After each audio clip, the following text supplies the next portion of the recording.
Welcome to Priya smaduraikarangasamayal. இன்றைக்கி நம்ம சேனலில் தக்காளி சேர்க்காத வெங்காய ரசம் எப்படி சூப்பராக ப்ரிப்பேர் பண்ணுறதுனா அவங்க கூட ஷேர் பண்ணிக்க போகிறேன். இந்த ரசம் வந்து பார்த்திங்கன்னா டேஸ்ட் வைஸ் அவ்வளோ சூப்பராக இருக்கும். ஸோ வாங்க இந்த சுவையான ரெசிபி எப்படி பண்ணுறதுன்னு வீடியோக்குள்ளே போய் பார்த்து தெரிஞ்சுக்கலாம். அதுக்கு முன்னாடி நீங்கள் இன்னும் நம்ம சேனலை சப்ஸ்கிரைப் பண்ணலன்னா மறக்காமல் சப்ஸ்கிரைப் பண்ணிக்கோங்க. இந்த வெங்காய ரசம் பண்ணுறதுக்கு பார்த்தீங்கன்னா 10 சின்ன வெங்காயத்தை 1-2 தட்டி எடுத்து வச்சுருக்கேன். உங்களுக்கு வந்து பொடியை நறுக்கிட்டு சேர்க்குறதா இருந்தாலும் சேர்த்துக்கலாம். ரசத்துக்கு அரைக்கிறதுக்கு பார்த்தீங்கன்னா மிக்ஸி ஜாரில் இந்த ஸ்பூனில் 2 ஸ்பூன் அளவுக்கு சீரகம் சேர்த்துக்கிறேன். இதே ஸ்பூன்லேயே 1 ஸ்பூன் அளவுக்கு மிளகு சேர்த்துக்கிறேன். அந்த ஸ்பூனில் 1/2 ஸ்பூன் அளவுக்கு காஞ்ச மல்லி சேர்த்துக்கிறேன். காரத்துக்கு 3 மிளகாய் வத்தல் சேர்த்துருக்கேன். இது கூட சும்மா கொஞ்சமாக கருவேப்பிலை ஒரு 4-5 இலை சேர்த்தா கூட போதும். இப்போ இதை வந்து குறகுறப்பாக அரைச்சி எடுத்துக்கலாம். இந்த மாதிரி நல்லா அரைச்சி எடுத்ததுக்கப்புறமா ஒரு 10 பூண்டுப்பல் ரசத்துக்கு சேர்ப்போம் இல்லையா, சின்ன பூண்டுப்பல் அது வந்து சேர்த்துருக்கேன். பூண்டுப்பல் சேர்த்ததுக்கப்புறமா மிக்சியை வந்து பல்ஸில் வச்சு நல்லா குறகுறப்பாக அந்த பூண்டுப்பல்லும் அரைப்படுற மாதிரி அரைச்சி எடுத்துக்க போகிறேன். நான் அரைச்சி எடுத்துட்டு உங்களுக்கு காட்டுறேன். உங்களுக்கு ஒருவேளை மிக்சியில் சேர்க்க விருப்பம் இல்லை அப்படின்னா நீங்கள் சும்மா தட்டிட்டு கூட சேர்த்துக்கலாம். இப்போ பூண்டு பார்த்தீங்கன்னா 1-2 அரைப்பட்டிருக்கோம். ஸ்டவ் ஆன் பண்ணி கடாய் வச்சுருக்கேன். இதில் வந்து 2 ஸ்பூன் அளவுக்கு எண்ணெய் சேர்த்துக்கலாம். இதில் ஒரு 1/2 ஸ்பூன் அளவுக்கு கடுகு உளுந்து சேர்த்துக்கிறேன். இது கூடவே ஒரு 1/4 ஸ்பூனுக்கும் கம்மியாக வெந்தயம் சேர்த்துக்கிறேன்.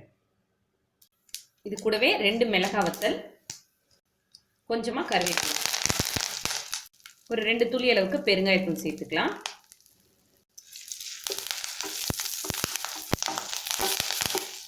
இப்போ இது கூடவே நம்ம ரசத்துக்கு அரைச்சி எடுத்து வச்சோம் இல்லையா, அதை சேர்த்துக்கலாம். ரொம்ப நேரம்லாம் வதக்க வேண்டாம், ஒரு 2 நிமிஷம் எண்ணெயில் இந்த மாதிரி கிளறி விட்டுக்கோங்க.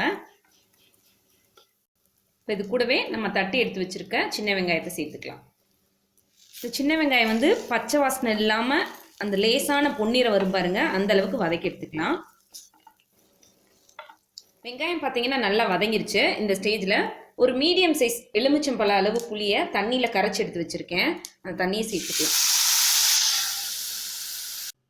சேர்த்ததுக்கப்புறமா தேவையான அளவு தண்ணி சேர்த்துக்கலாம்.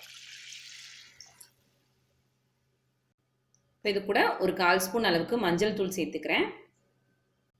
அப்புறம் இந்த ரசத்துக்கு தேவையான அளவு உப்பு சேர்த்துக்கலாம். இதை நல்லா கலந்து விட்டுக்கலாம்.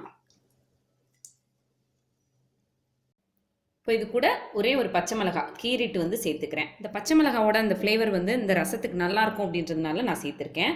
உங்களுக்கு காரம் ஜாஸ்தியாக இருக்கும் அப்படின்னு நினச்சிங்கன்னா இதை சேர்க்குறத நீங்கள் ஸ்கிப் பண்ணிக்கலாம். இப்போ இந்த ரசம் பார்த்தீங்கன்னா நல்லா கொதிச்சு வரணும். அந்த ஸ்டேஜில் தான் நம்ம ஸ்டவ் விட்டு இறக்கணும். அதுக்கு முன்னாடி நம்ம மல்லித்தலை சேர்த்துக்கலாம். நம்ம தக்காளி சேர்த்து நார்மலாக பண்ணக்கூடிய ரசம் இருக்கு இல்லையா, அது வந்து நுரக்கட்டி வரும்போது இறக்குனா அந்த டேஸ்ட் நல்லாயிருக்கும். பட் இது வந்து புளி மட்டுமே சேர்த்து பண்ணக்கூடிய ரசம் அப்படின்றதுனால லேசாக கொதிச்சாதான் அந்த புளியோட பச்சை வாசனை வந்து போகும். அதுக்கப்புறம் நம்ம இறக்கணுன்னா அந்த டேஸ்ட் வந்து ரொம்ப நல்லாயிருக்கும். ரசம் பார்த்திங்கன்னா நல்லா கொதிச்சு வந்துருச்சு. இந்த ஸ்டேஜில் நம்ம நறுக்கி வச்ச மல்லித்தலையை தூவிட்டு ஸ்டவ் விட்டு இறக்கிடலாம். இந்த டேஸ்டியான வெங்காய ரசத்தை நீங்களும் உங்கள் வீட்டில் ட்ரை பண்ணி பாருங்கள். கண்டிப்பாக எல்லாருக்கும் ரொம்ப பிடிக்கும். ட்ரை பண்ணி பார்த்துட்டு உங்கள் கமெண்ட் என்னன்னு சொல்லுங்கள். இந்த வீடியோ உங்களுக்கு பிடிச்சிருந்ததுன்னா வீடியோ லைக் பண்ணிவிட்டு நம்ம சேனலை மறக்காமல் சப்ஸ்கிரைப் பண்ணுங்கள். தேங்க்யூ.